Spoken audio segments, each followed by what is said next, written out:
your driving test, you may be asked to pull up on the right and reverse 2 car lengths. The name of the game here is observation and control. First, find somewhere to park on the right. Take your time and pick a nice safe spot with loads of space. Try to avoid spaces with parking restrictions, bends in the road, or anything too near a junction. When you've picked a spot, go through your MSPSL routine and give way to any oncoming traffic.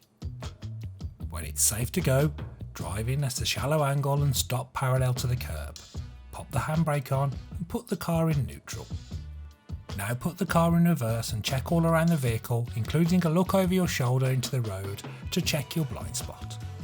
When it's safe to go, release the handbrake, keep your steering wheel straight so the car moves in a straight line, and reverse slowly and steadily, keeping close to the curb.